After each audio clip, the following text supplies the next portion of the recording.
네, 그럼 이제 주주총회를 시작해 보도록 하겠습니다. 오늘 코스피가 7거래일 연속, 또 코스닥이 5거래일 연속 상승 마감이 됐고요. 또 코스피를 보자면 연기금이 역대 최장 기간 계속해서 사들이는 모습입니다. 33거래일 연속 순매수고요. 오늘 외국인이 4천억 원 가까이 현물에서도 샀고 또 선물에서도 9천억 원대 매수 우위를 나타낸 만큼 외국인 투자자들도 좀 돌아오는 거 아닌가 하는 기대감을 갖게 만드는 하루였습니다. 이번 주도 좀 비교적 편안한 흐름이 지속되고 있는데 과연 여기서 더 수익을 챙기기 위해서는 어떤 전략이 필요할지 두 분과 함께 이야기 나눠보겠습니다. 박철순, 김민성 매니저 모셨습니다. 안녕하십니까? 안녕하세요. 네. 자, 내일장 여신에서 나온 질문들부터 해결해 보겠습니다. 앞서서 철도 지하화 문제도 있었고 또 미분양된 것들, LH가 사들인다, 이런 기사들 봤는데 건설주, 올해 들어서 조금 작년하고 분위기가 바뀐 것 같긴 한데 네. 뭔가 좀 더 잘 갈 수 있겠습니까? 일단은 오늘 좀 긍정적인 뉴스가 나왔었고 그 부분에 대해서 방송 앞에서 설명을 좀 드렸었잖아요. 예. 말씀해 주신 것처럼 일단은 철도 지하화에 한 조 단위 규모를 투자를 해서 건설 경기를 좀 살리려고 하는 정부의 의지를 좀 확인할 수 있었는데 문제는 이 자금이 투입될 때까지 또 몇 년쯤 걸린다라는 게 일단 단기적인 어떤 영향을 주기에는 조금 아쉽다라는 부분이 좀 있었던 것 같고요. 미분양된 아파트라든지 이런 것들을 정부에서 또 LH에서 회수하는 것 자체도 상당히 긍정적이지만 일단 이 부분이 주가에 전혀 영향을 아직 주지 못하고 있는 것 같습니다. 오늘 건설주 대표주들 보게 되면 현대건설 또 GS건설 2%대 빠졌고요. 대우건설도 약박권에서 끝났고 대부분의 건설주들 그렇게 오르는 모습들이 나오진 않았습니다. 그래서 뉴스에 영향이 크지 않았는데 그래도 건설주들 상당히 오래된 동안 좋지 않은 그 업황을 지내왔잖아요. 그렇죠. 근데 올해는 분명히 좀 기대감이 좀 있는 건 맞는 것 같습니다. 그 이유가 이제 첫 번째로 뭐냐면 2021년도와 2022년도에 이제 공사를 이제 수주했던 건설사가 수주했던 이런 발주된 이 건설들이 문제가 뭐였냐면 도급액 대비했을 때 건설비가 더 많이 들었습니다. 맞아요. 그러다 보니까 예. 이 건설을 하면 할수록 지으면 지을수록 적자가 났던 게 있었는데 이때 이제 했던 것들이 전부 다 이제 종료가 됐기 때문에 이제는 이익이 좀 개선될 수 있는 부분들이 분명히 있다라고 보여지고요.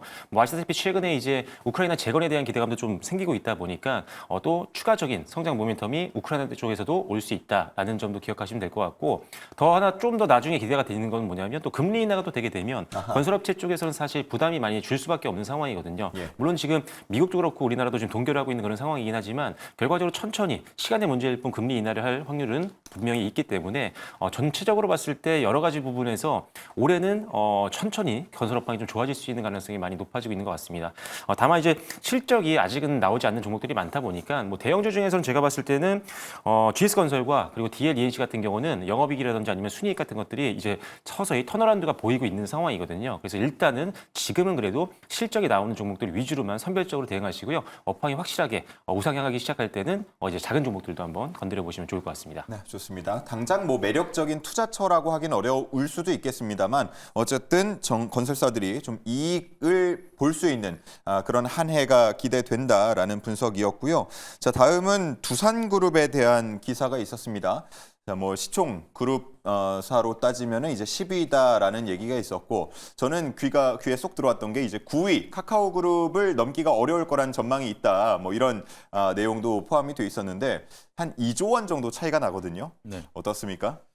저는 충분히 또 이번 기회에 또 역전할 수가 있지 않을까 좀 이렇게 바라보고 있고요. 두산에 대한 모멘텀을 보시게 되면은 전반적으로 굉장히 좋습니다. 지금 두산 에너빌리티 같은 경우에는 원전에 대한 이제 소식이 계속 긍정적으로 만들어지고 있고 우리가 원전에 대한 모멘텀을 좀 더 이제 길게 바라볼 수가 있는 게 폴란드 수출이라든지 체코 수주에 대한 모멘텀으로 끝나는 게 아니라 그걸 통해서 계속해서 이제 파이프라인을 넓혀가는 시작 단계이기 때문에 그렇게 된다라고 하면 여기에 대한 펀더멘탈 자체가 좀 길게 이어질 수가 있다라고 보시면 좋을 것 같습니다. 그렇게 된다라고 하면은 원전에 대한 모멘텀은 지금도 굉장히 좋지만 앞으로는 더 좋을 것이다라는 멀티플이 적용이 되기 시작을 하면서 추가적인 상승 모멘텀을 우리가 기대해 볼 수가 있다라고 보시면 좋을 것 같고요.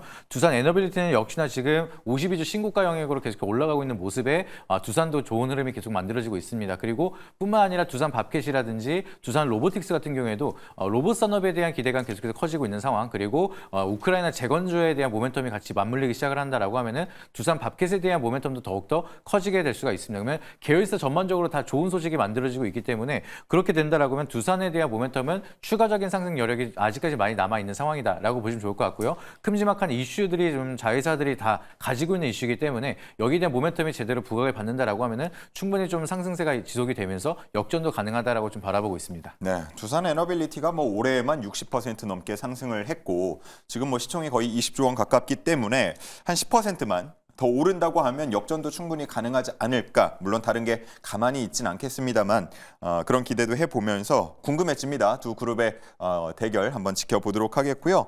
자, 이제는 오늘 장을 지켜본 투자자들의 의견을 들어볼 차례입니다. 시크릿 주주 통해서 확인해 보시죠. 네, 시장에 대한 주주 여러분들의 궁금증 체크해보는 시크릿 주주 시간입니다. 오늘도 먼저 다양한 투자자의 의견부터 들어보도록 할게요. 네, 미장 고가 매도, 국장은 저가 매수, 연기금 요즘 리밸런싱 참 잘하네 올려주셨습니다. 코스피와 코스닥을 모두 합쳤을 때 연기금에서는 무려 41거래일을 연속 순매수세를 보였다고 합니다. 또 가장 많이 담은 업종도 오늘 크게 올랐던 반도체 2차 전지 위주였다고 하는데요. 너무 잘 가니까 좀 걱정돼요 라는 이야기 있는 만큼 현재 증시에 대한 분위기 체크해 보도록 하겠습니다. 그리고 이어서 도요타의 스토어닷까지 드디어 K배터리 시대가 오나 올려주셨습니다. 이제 도요타에서는 LG 에너지 솔루션의 미국 공장에서 배터리를 산다고 하죠. 그에 이어서 이스라엘 기업 스토어닷은 한국에 배터리 생산 기지를 짓는다고 합니다. 26년에는 전기차 캐즘 끝이다라는 이야기 있는 만큼 2차 전지에 대한 전략 세워보도록 하겠습니다.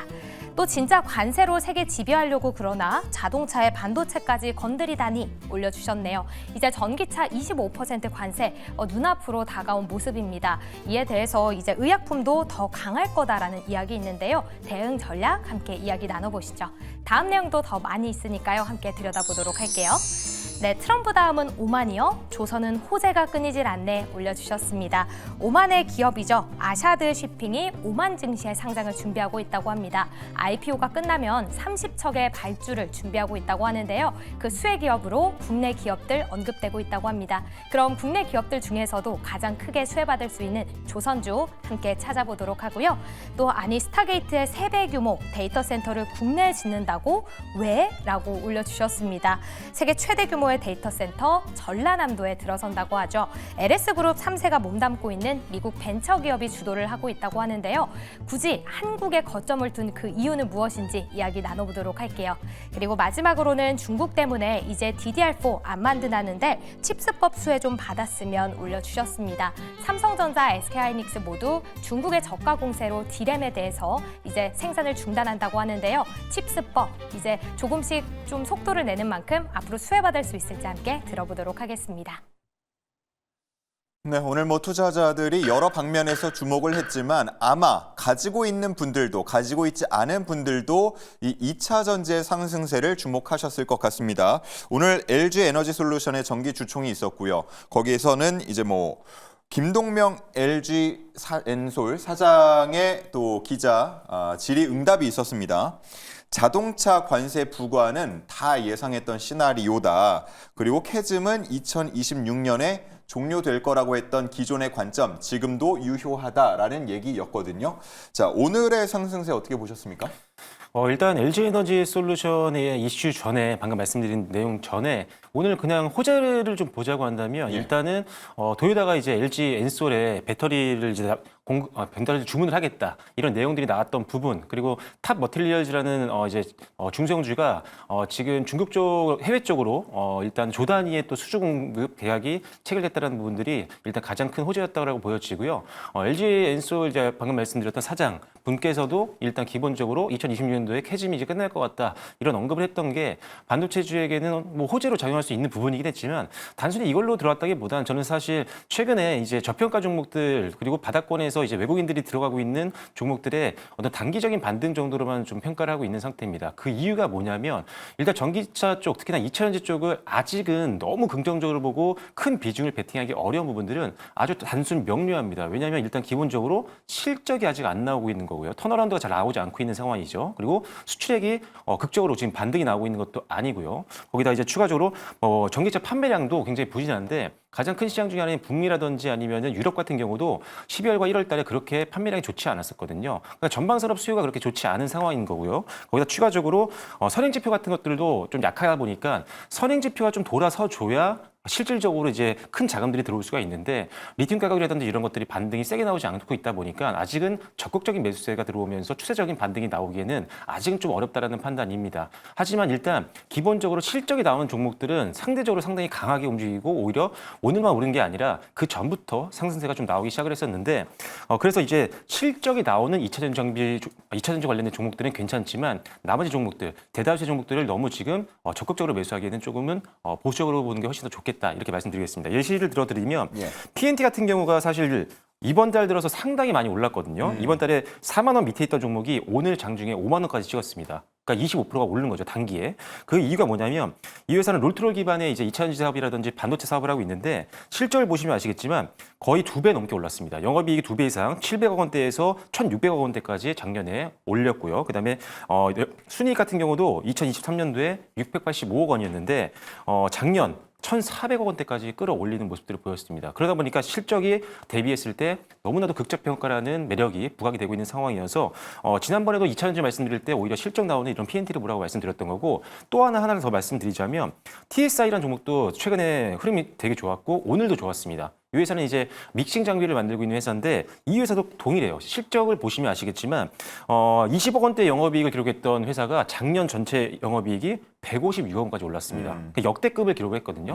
실적이 나오는 종목이라면 저라면 지금 비중을 확대도 되겠다고 생각을 하지만 실적이 나오지 않고 아직 업황 턴어라운드에 대해서 아직은 좀 우려감이 있는 상황 속에서는 2차전지를 전체적으로 큰 베팅을 하기에는 좀 부담스럽다. 그래서 좀 보수적으로 보신다면 이런 실적주만 좀 보시면 좋을 것 같습니다. 네, 좋습니다. 예시까지 들어주시니까 이해가 더 잘 됐고요. 자, 다음 김민성 매니저님께도 같은 질문을 드릴 텐데 지난 월요일에 사실 질문을 드렸다가 무언가 부정적인 말씀을 하실 것 같아서 제가 일단 끊긴 했습니다. 이번엔 안 끊을 테니까 좀 냉정하고 냉철하게 분석을 좀 내놔주시기 바랍니다. 저번 주 월요일 날 2차전지 조심하라고 말씀을 드렸는데 조심해야 될 건 제 입이었습니다. 이제 이번에는 제가 업황에 대해서 굉장히 잘 맞추고 있었는데 이번에 완벽하게 좀 틀렸다라고 좀 보시면 좋을 것 같습니다. 근데 뭐 하루 상승으로 그렇게 판단을 하시는 건가요? 아니요, 근데 이번에는 좀 상승이 좀 이렇게 세게 나올 줄 몰라가지고 그 부분에 대해서는 제가 좀 틀렸던 것 같은데 솔직히 말씀드리면 여기에 대한 상승 저는 아직도 잘 모르겠습니다. 여기에 대한 상승에 대한 트리거가 있었는가 거기에 대해서 저도 많이 찾아봤는데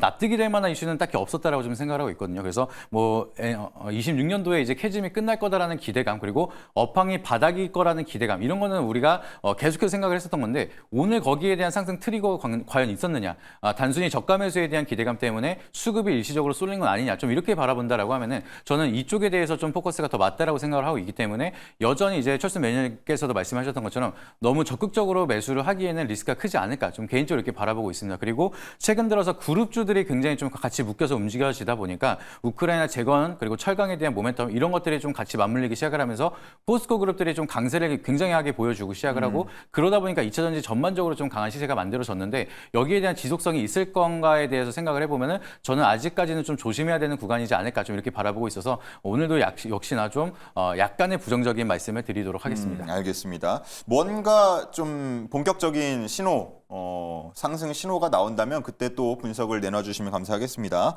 자, 다음은 데이터 센터 관련된 얘기를 좀 해볼까 해요. 그렇지 않아도 뭐 인공지능, 데이터 센터 관련된 종목들의 상승률은 대단한데 이번에 또 뭐 세계 최대 AI 데이터 센터를 국내에 짓는다. 라는 얘기가 들려오면서 관련 종목들에 대한 주목도가 높아지고 있습니다. 3기가와트 규모라고 하고 50조 원 정도가 투자된다. 하지만 빨라도 2028년이다. 이 소식 어떻게 들으셨어요?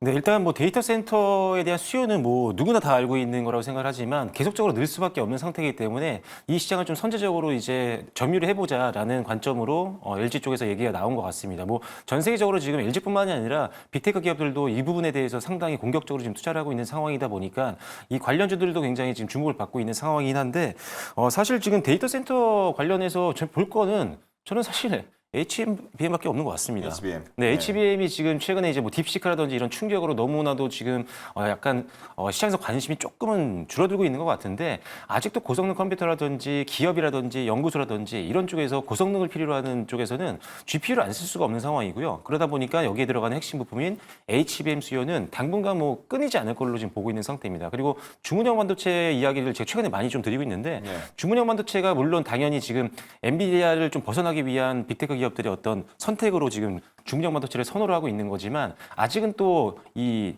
적용 기간이 좀 필요합니다. 소프트웨어의 적응 기간도 필요하고 아직은 엔비디아 쪽에 너무나도 지금 엔지니어들이 적응이 되어 있는 상태다 보니까 이 중량 반도체가 더 성장하기 위해서는 아직은 좀 시간이 좀 걸리지 않을까 이런 생각에서는 당분간은 GPU가 계속 수요가 늘 걸로 보고 있는 상태고 데이터 센터 쪽으로도요. 그리고 여기에 들어가는 HBM도 계속 늘 거기 때문에 당분간 그 전에 우리가 HBM 확 갈 때 많이 올랐던 뭐 HPSP라든지 뭐 이오테크닉스라든지 PSK홀딩스라든지 이런 기업들 오늘도 강한 시세가 나왔었거든요. 이런 종목들 좀 위주로 보시는 게 좀 좋을 거라고 생각하고 있습니다. 예, 정고점 대비해서는 많이 빠져 있는 종목들이 있기 때문에 HBM 쪽을 다시 한번 주목하면 또 기회가 있을 것이다라는 분석이고요. 자, K칩스법이 국회를 통과했습니다. 뭐 세액 공제를 5%포인트 정도 더 해주는 그 부분인데 모멘텀이 돼서 반도체주는 뭐 계속 잘 갈까요? 네, 그냥 좋았었던 모멘텀에서 약간의 플러스 알파이기 때문에 좀 더 시장에 민감하게 반응을 해주는 것처럼 보이는데 이거 제외하고도 이제 업황 자체가 굉장히 좋은 흐름이 만들어지고 있기 때문에 여기에 또 뭐 플러스 알파로 앞으로도 좀 좋은 흐름이 이어지진 않을까 좀 이렇게 바라보고 있습니다. 그래서 K칩스법에 대한 모멘텀이 이제 기재위에 통과를 했다는 것 자체가 이걸로 이제 산업에 대한 업황 변동이 크게 만들어진다라기보다는 앞으로 정부에 대한 수혜를 통해서 앞으로의 성장에 대한 모멘텀이 차츰차츰 계속해서 개선될 거라는 기대감 만들어지고 있습니다. 그리고 최근 들어서 메모리 반도체에 대한 모멘텀 계속해서 업황 자체가 바닥을 찍고 올라가고 있는 모습이 나타나고 있는데 많은 기업들이 계속해서 이제 메모리 반도체, 디램에 대한 생산을 중단하기 시작을 했고요. 이제 감산하기 시작을 했는데 여기에 맞물려서 수요는 늘어나고 있습니다. 그러다 보니까 그동안 우리가 가장 큰 골치였던 게 디램 가격에 대한 하락 그리고 낸드 플래시에 대한 가격의 하락 이런 게 계속해서 이어지다 보니까 재고 자산이 쌓이게 되면서 여기에 대한 우려감이 형성이 됐었는데 이게 생각보다 우리가 재고 소진이 더욱더 빠르게 진행이 되기 시작을 하면서 가격 상승이 좀 더 빠르게 이어질 수가 있습니다. 그래서 업황 자체도 이제 빠르게 개선이 되고 있는 상황인데 정부에 대한 모멘텀도 같이 맞물리기 시작을 한다라고 하면은 여기에 대한 모멘텀 우리가 생각하는 것 이상으로 좀 더 강한 시세가 만들어지지 않을까. 과거에는 이제 시스템 반도체에 대한 모멘텀이 굉장히 강했다라고 하면은 여기에 맞물려서 시스템 반도체도 여전히 좋습니다. 오늘도 강한 상승을 보여주는 한미 반도체라든지 이오테크닉스 이런 좋은 흐름들이 많이 보여줬는데 이번에는 시스템 반도체만 가는 게 아니라 메모리 반도체까지 사이클에 같이 맞물리기 시작을 하면서 작년보다 더 강한 반도체에 대한 사이클을 기대해 볼 수가 있지 않을까 좀 이렇게 보고 있습니다. 네, 두 분께 단답형으로 마지막 질문 드리고 넘어가 보도록 하겠습니다. 댄 아이브스, 월가 애널리스트 중에 기술주 강세를 외치는 대표적 인물인데 그런 얘기를 했다고 해요. 뭐 AI 파티는 아직 끝나지 않았다. 지금이 10시 정도 되고 새벽 4시까지 이어질 거다. 라는 얘기를 했다고 해요. 지금이 어느 정도의 위치인지를 비유적으로 표현을 한 건데 뭐 파티니까 새벽 4시에 끝난다고 치고 지금 AI 이 파티가 어느 몇 시 정도까지 와 있는지 두 분께도 한번 여쭤보고 싶어요. 이제 단답형으로. 시작한 지 얼마 안 된 것 같습니다. 그럼 뭐 10시 비슷한 의견? 네, 맞습니다. 아직 갈 길이 멀었다. 그리고요? 저도 갈 길이 멀었다. 10시로 생각하고 있습니다. 자정전에 알겠습니다. 자, 이런 의견들도 함께 더해보도록 하겠습니다. 자, 그렇다면 이제 이렇게 뜨거운 시장 속에서 두 분이 가지고 온 탑픽 종목은 무엇인지 확인해 볼 시간입니다. 자, 바로 확인해 보시죠.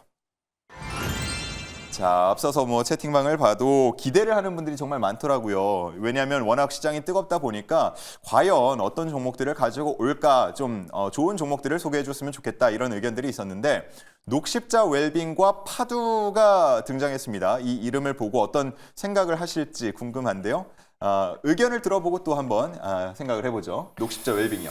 네, 최근에 이제 테마주들이 너무 속도가 빠르다 보니까 이제 추천을 드려도 매매가 좀 어려운 종목들이 상당히 많다라고 생각을 합니다. 그래서 최근에 제가 계속적으로 비슷한 종목들을 갖고 있는데 섹터는 달라도 실적 대비 좀 저평가 종목들을 많이 계속 알려드리고 있는 거라고 생각을 하시면 될 것 같습니다. 그 중에 하나가 지금 오늘 가지고 나온 녹십자 웰빙인데 이 회사는 뭐 너무 익숙하죠. 녹십자라는 기업은 우리에게 너무 친숙한 기업이기 때문인데 제약바이오 관련된 회사라고 보시면 될 것 같고요. 일단은 안정적인 주력 사업을 영위하고 있는 게 이 회사의 가장 큰 강점 중에 하나입니다. 이 회사가 지금 지금 태반 주사제인 라이넥 같은 경우 굉장히 지금 흥행을 하고 있는 상황인데 이게 어떻게 보면은 간 기능 개선을 목적으로 만들어진 의약품이라고 보시면 될 것 같고요. 연평균으로 봤을 때 한 400억 원 내의 매출을 달성하고 있기 때문에 굉장히 안정적인 캐시카우 역할을 이 상품이 해주고 있다 이렇게 보시면 될 것 같고요. 특히나 이제 작년 10월달에 중국 같은 경우 첫 주사가 시작이 됐거든요. 예. 근데 이게 지금 태반 주사제 국내 태반 주사제 중에 지금 처음으로 진출한 겁니다. 그만큼 굉장히 중국이 까다롭게 평가를 하기 때문인데 그래서 이제 본격적으로 중국 시장에서의 이 라이넥 매출 고성장이 좀 예상이 되는 부분이 첫 번째 투자 포인트라고 보시면 될 것 같고요. 두 번째로는 뭐냐면 톡신 기업을 인수했는데 이 부분에 대한 기대감이 또 있습니다. 이 회사가 이니바이오를 인수해서 4월 4일 날 지분을 이제 21.4% 이제 취득을 할 예정인데 이 회사가 이제 이니보주라는 이제 10번째로 식약처에서 허가를 받은 이 톡신 제품을 만들고 있는 회사라고 보시면 될 것 같고요. 근데 또 이 회사가 또 웃긴 게 중국 쪽에 또 포인트가 있습니다. 중국 쪽에서 지금 임상 3상이 완료가 되고 시판 허가를 지금 신청을 하려고 하고 있는 상황인데 임상 3상이 완료된 경우가 그리고 허가가 된 경우가 지금 5개밖에 없습니다. 그만큼 톡신 시장에서 굉장히 까다롭게 지금 심사를 하고 있는데 이게 왜냐면 독소로기 때문이라고 하더라고요. 그래서 중국 시장에서의 근데 유통망을 또 가지고 있는 회사다 보니까 이 톡신 회사 인수를 통해서 중국 시장에서의 어떤 신성장 사업에 대한 부분들도 기대감이 굉장히 커지고 있다. 그래서 본업도 잘하고 있는데 이 톡신 관련된 신사업도 굉장히 기대감이 높은 상황이다라고 보시면 될 것 같습니다. 마지막은 앞서 말씀드린 것처럼 실적에 대한 부분인데 일단 안정적인 실적을 보여주고 있는 상태입니다. 2023년도에 100억 원대 초반에 105억 원의 영업이익을 달성했던 회사가 작년에 130억 원, 거의 30% 정도 실적이 성장하는 모습들을 보여줬기 때문에 굉장히 안정적으로 캐시카를 가지고 있는 회사다 이렇게 보시면 될 것 같고요. 그럼에도 불구하고 주가는 지금 차트를 보시면 아시겠지만 연 저점 구간에 있는 상황에서 약간의 반등밖에 나오지 않은 상황입니다. 고점까지 아직 충분히 룸이 많이 열려있는 상태고 고점을 뚫을 수 있을 만한 실적 성장세를 보여주고 있는 데다가 중국 시장에서의 본격적인 제품 판매가 이루어지게 된다면 실적은 더 한 단계 레벨업이 될 수 있어서 앞으로 이 저평가된 제약바이오 종목으로 녹십자 웰빙 기대해 주시면 좋을 것 같습니다. 네, 좋습니다. 실적이 성장세를 보이고 있는 녹십자 웰빙에 대한 설명이었고요. 자, 몇몇 분들께는 이 이름을 잊을 수 없을 것 같은데 파두입니다. 네, 파두 악재가 나온다고 막 그런 얘기가 굉장히 많았었는데 그 악재가 다 반영된 구간이라고 보시면 좋을 것 같습니다. 그래서 차트 한번 보여주시게 되면은 이제 굉장히 많은 하락이 보여졌습니다. 그리고 나서 바닥을 다지고 오늘 또 약간에 대한 상승 모멘텀이 이어지고 있는 상황인데 제 차트가 아니네요. 근데 바닥에서 올라가는 모습이 올라가고 있는데 여기에 대한 모멘텀이 좀 지속적으로 이어진다라고 하면은 성장에 대한 모멘텀, 실적에 대한 모멘텀이 맞물리기 시작을 하면서 좀 큰 시세가 올라갈 수 있을 거라고 바라보고 있습니다. 그래서 동사 같은 경우에는 데이터 센터에 들어가는 SSD 컨트롤러 생산을 하는 팹리스 기업이고요. 지금 우리가 앞전에도 이제 주제를 다뤘던 것처럼 데이터 센터가 계속해서 수요가 늘어날 거라는 전망이 나타나고 있습니다. 그렇게 된다라고 하면은 여기에 들어가는 SSD 컨트롤러에 대한 수요가 늘어나기 시작을 하면서 동사 같은 경우에는 실적에 대한 모멘텀 계속해서 늘어날 수밖에 없다라 보시면 좋을 것 같고요. 뿐만 아니라 낸드 플래시 SSD는 핸드폰에 굉장히 많이 들어가고 있는데 최근 들어서 AI 폰이 나오기 시작을 하면서 핸드폰에 대한 수요도 굉장히 늘어나고 있습니다. 그러면은 앞으로 계속해서 SSD에 대한 컨트롤러 생산에 대한 수요는 더욱더 늘어날 수밖에 없다 보니까 여기에 대한 실적 모멘텀이 지속적으로 이어진다라고 하면은 좀 실적에 대한 개선이 기대가 될 수가 있을 거라 바라보고 있고요. 또 작년 대비해서 워낙 실적이 안 좋게 나왔다 보니까 이제 올해 실적이 좀 좋아진다라고 하면은 여기에 대한 기저효과 때문에 실적에 대한 턴 어라운드 기대감도 좀 크게 만들어질 수가 있습니다. 그리고 제 화면 한번 보여주시게 되면은 지금 파두 같은 경우에는 공급 계약에 대한 모멘텀이 계속해서 늘어나고 있는 상황입니다. 그래서 이번에 이제 해외 낸드 플래시 메모리 제조사한테 33억 가량에 대한 공급 계약을 체결했다라는 공시가 나왔고요. 이것뿐만 아니라 국내 제조사한테도 35억 가량에 대한 공급 계약이 계속해서 올라오고 있는 모습입니다. 실적이 굉장히 잘 만들어가고 있는 상황이고 여기에 대한 매출 성수기가 계속해서 이어진다라고 하면은 실적에 대한 턴 어라운드 기대감 때문에라도 바닥에서 상승에 대한 모멘텀이 굉장히 많이 남아 있다 보니까 이제는 실체를 갖고 올라갈 수 있는 기업이 만들어진다라고 하면은 그동안의 악재를 이겨내고 새로운 밸류업에 대한 모멘텀으로 올라갈 수 있는 기회의 시작점이지 않을까 좀 이렇게 바라보고 있습니다. 네, 좋습니다. 두 종목 모두 다 작년 여름, 가을쯤에 급등을 보여줬다가 지금 많이 내려온 상황이거든요. 그리고 다시 이제 좀 상승 신호탄을 쏘는 그런 흐름인데 과연 투자자들은 어떤 이야기를 나누고 있을지 이번에도 시크릿 주주 통해서 확인해보고 오겠습니다. 두 번째 시크릿 주주 시간입니다. 현재 종목을 보유하고 있는 주주님들의 생생한 관심사와 궁금증 알아보는 시간입니다. 먼저 녹십자 웰빙 종목 토론방으로 입장해 볼게요.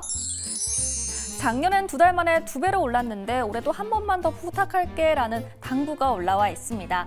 지난해 8월에는 17,000원대였던 주가가 9월에는 13,000원대까지 2배가량 상승을 보여줬죠. 현재는 9,000원에서 횡보하고 있는데요. 과연 이렇게 큰 폭의 상승이 다시 한번 나와줄 수 있을지 주가 흐름 짚어보도록 하겠습니다. 리포트, 잔잔했던 사업에 붙은 톡신과 수출이라는 리포트 내용 올라와 있습니다.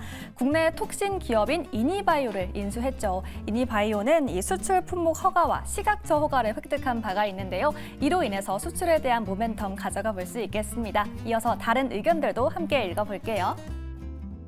실적이 꾸준히 좋아지고 있으니 안심된다라는 내용 올라와 있습니다. 2023년에 이어서 2024년에도 역대 최대 실적을 기록했습니다. 올해도 매출과 영업이익 모두 다 증가할 전망이라고 하니까요. 안심할 수 있을지 이따가 질문 드려보도록 하겠습니다.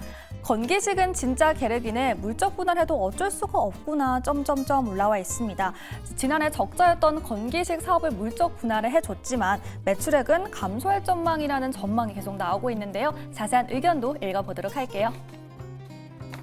상승 추세는 맞는데 희한하게 오르질 못하네. 매물도 다 소화했고 하방보다는 상방이 열려 있어서 오를 만한데 왜 자꾸 옆으로 가지라고 하면서 계속 횡보하는 주가에 대한 의아함 남겨주셨습니다. 기술적 분석 통해서 상승 모멘텀 체크해 보도록 할게요. 이번에는 파도 종목 토론박으로 입장해 보겠습니다.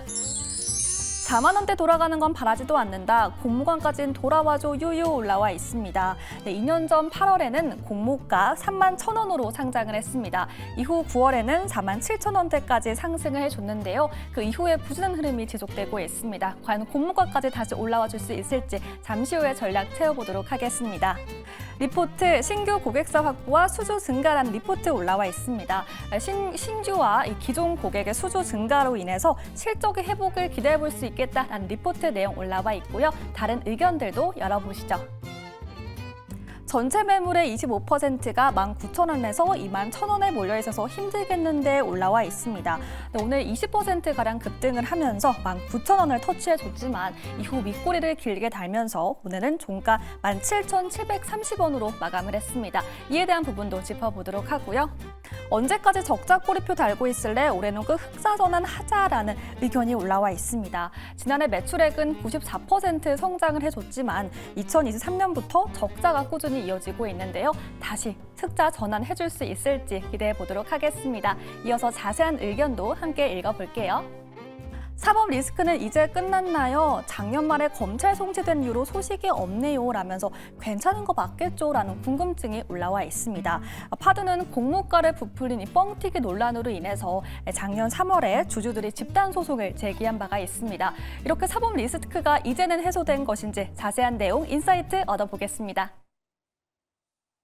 네, 이렇게 두 종목에 대한 이야기를 들어보고 왔습니다. 녹십자 웰빙과 관련해서는 가격에 대한 궁금증이 많으신 것 같은데 상승 추세인 것 같긴 한데 왜 이렇게 못 오르냐, 이번에는 진짜 오를 수 있을까라는 질문들 어떻게 답하시겠습니까? 저는 일단은 그 캐시카고 일단 워낙 확실한 데다가 저는 인수에 대한 부분들을 조금 걱정하시는 분들이 있는 것 같은데 저는 상당히 이니바이오를 인수한 거를 긍정적으로 보고 이게 오히려 주가를 끌어올릴 수 있는 성장 모멘텀이 될 수 있다고 보고 있는 게, 이 회사가 사실 설립되고 나서 4년 만에 국내에서 임상 3상이 끝났어요. 보틀림 톡신 같은 경우가 굉장히 빠르게 임상을 끝냈고, 지금 중국도 3상이 끝나서 이제 신청하고 나서 빠르면 연말 아니면 내년 초에 지금 판매가 시작이 되는 회사입니다. 상당히 빠르게 진행이 되고 있고, 이 회사의 기술력이 없었다라고 한다면 지금 7개 나라와 지금 장기 공급 계약을 체결한 상태거든요. 그만큼 기술력이 있기 때문에 해외 쪽과도 거래가 계속적으로 확대가 되고 있다, 이렇게 보시면 될 것 같습니다. 그래서 본격적으로 중국이라든지 이런 유럽 국가 또는 동남아 쪽에서 매출이 본격화되는 게 올해부터이기 때문에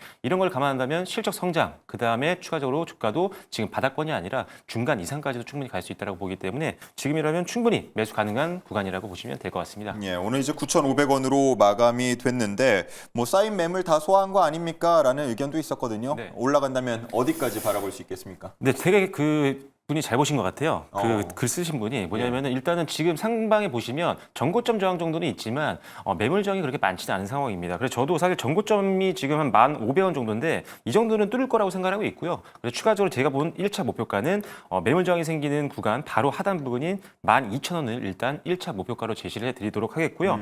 그다음에 손절 라인은요. 전저점으로 보시면 될 것 같습니다. 8,400원으로 보시고 대응하시면 무난하게 편안하게 올해 좀 투자할 수 있는 대안처가 될 거라고 생각하고 있습니다. 네, 좋습니다. 목표가 12,000원, 손절가 8,400원 체크해 주시고요. 파두는 가격 전략 들어보기 전에 이 사법 리스크에 대한 우려가 있어서 네. 거래 정지, 상장 폐지 뭐 이런 언급까지 있었거든요. 어떻습니까? 사실 근데 그게 쉽지가 않습니다. 거기에 대한 모멘텀이 만들어졌다라고 하면은 벌써부터 이제 구속 수사가 들어가면서 거래 정지라든지 이런 모멘텀이 벌써 이제 주주들을 지키기 위해서 나왔을 텐데 사실 그거에 대한 흐름이 이어지기까지는 사실 그것도 사실 굉장히 어렵다라고 보시면 좋을 것 같고요. 이게 의도적으로 매출 뻥튀기를 했다라는 거를 증명을 해야지만 상장 폐지라든지 거래 정지 사유가 되는 건데 그것까지 끌고 가기에는 사실 뭐 증거라든지 이런 거가 찾기가 사실 어렵습니다. 그래서 검찰로 송치된 다음에 지금까지 약간 딜레이가 되고 있다라 보시면 좋을 것 같고요. 지금까지 왔다라고 하면은 사실상 이제 파두는 그동안에 대한 매출 뻥튀기에 대한 논란 때문에 우려감이 형성이 됐던 거는 거의 뭐 시장에 다 반영이 됐다라고 보시면 좋을 것 같습니다. 그 이후에 우리가 봐야 되는 건 이 파두가 그렇다라고 하면은 정말 실체가 있는 기업이느냐 그리고 실적이 앞으로 좋아질 수가 있는 거냐 그것만 바라보시고 이제 새롭게 멀티플을 개선해 보셔야 되는데 아까 말씀드렸던 것처럼 꾸준하게 공급 계약 체결이 들어오고 있는 만큼 실적이 찍히고 있습니다. 그러면은 우리가 다시 한번 앞으로에 대한 성장 모멘텀을 믿고 투자를 한다라고 하면은 사법 리스크 때문에 나타난 지금은 저가 매수에 대한 기회였다라고 또 바라볼 수가 있기 때문에 그 점을 참고한다라고 하면은 사법 리스크에 대한 리스크는 언제든지 좀 팔로우업을 해야 되겠지만 지금은 거기에 대한 우려감은 어느 정도 다 반영이 돼서 이제는 상방에 대한 기대감을 좀 더 바라보는 게 맞지 않을까 이렇게 말씀드리도록 하겠습니다. 네, 뭐 고의성 같은 것들이 입증이 되지 않아서 오히려 사법 리스크가 해소된다면 또 주가가 이전 수준으로 돌아갈 수 있지 않을까 하는 분석이신 것 같은데 자 그러면 오늘 이제 17,000원대 마감이 됐거든요. 어디까지 바라보십니까? 네, 여기서 일단 추가적으로 반등이 나온다라고 하면은 박스권 이제 하단 부근, 이제 박스권 상단 부근 쪽에 대한 단기적인 차익 매물이 쏟아질 수가 있다 보니까 그거보다 조금 밑으로 잡아서 22,500원 라인 잡아드리도록 하겠습니다. 그래서 오늘 또 추세가 돌려 세우는 구간이기 때문에 여기서 추세가 이어진다라고 하면은 오래 걸리지 않고 이제 단기간으로 22,500원까지 충분히 도달할 수 있을 거라고 좀 바라보고 있고요. 손절가 라인은 추세를 이탈하는 15,000원대 라인으로 비교적 좀 짧게 잡아드리도록 하겠습니다. 그래서 추세를 이탈한 라인은 리스크 관리 차원에서 좀 대응을 잘 하셔야 되니까 그 부분 참고하셔서 대응하시면 좋은 결과 있을 거라고 말씀드리도록 하겠습니다. 네, 좋습니다. 자 이렇게 파두의 가격 전략까지 함께 챙겨봤습니다.